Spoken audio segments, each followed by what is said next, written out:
Jacksonville Jaguars collapsed at the end of the 2023 season, and 2024 might be their last chance to win the division for a very long time. So you're telling me there's a chance? Yeah! You asked for it and we delivered. It's Fan Friday, and you, the fans, chose today's topic for Point of View. Don't forget to leave a comment down below and let me know if you think the Jags can win the AFC South.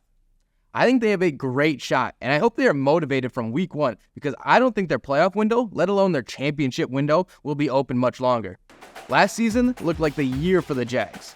After starting 1-2 through the first 3 weeks, they railed off 7 wins in their next 8 games and had a firm 2-game lead in the division with 6 games left to play.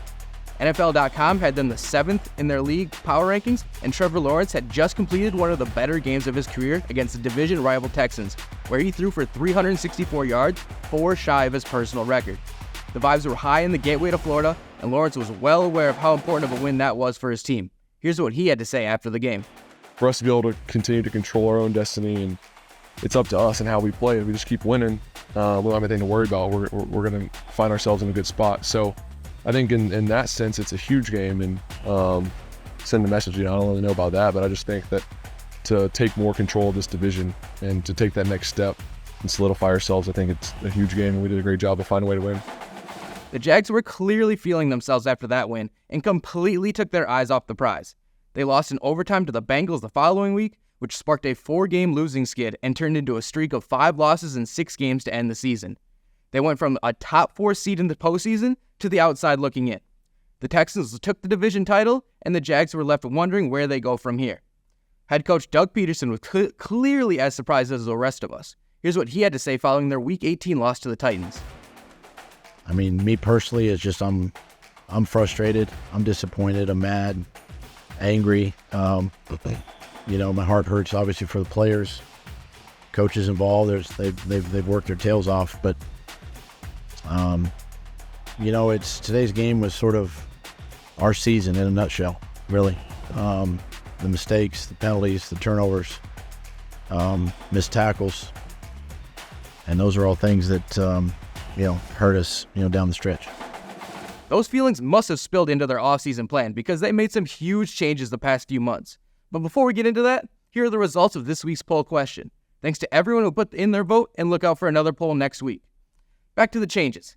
Defensive coordinator Mike Caldwell was fired after 2 seasons in Jacksonville and replaced by Atlanta Falcons DC Ryan Nielsen, along with 6 other defensive hires, 2 offensive hires, and 2 promotions. And the offseason aggressiveness extended to the roster as well. Josh Allen got a new 5-year, $150 million deal, and will play alongside newly acquired D-tackle Eric Armstead, who signed a 3-year, $43 million contract. They signed Ezra Cleveland long-term, added Bills wideout Gabe Davis, and got rid of Zay Jones, among many other moves that we don't need to lay out.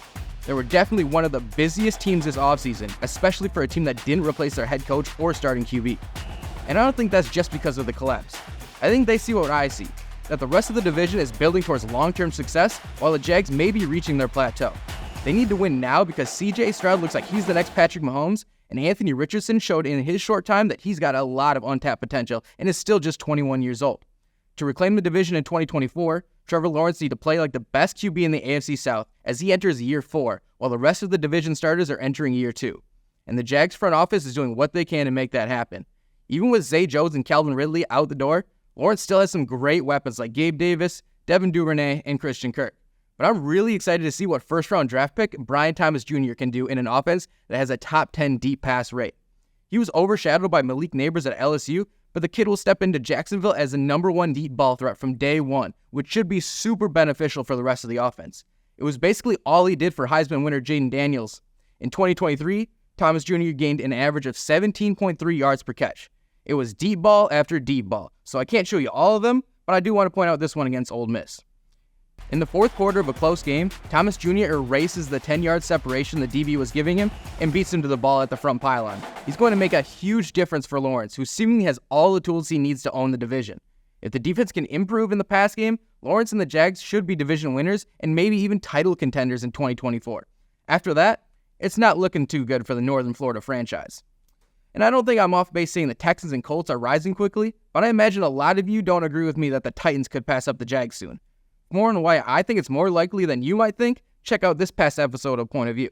Enjoy the weekend, and we hope to find you here again next week.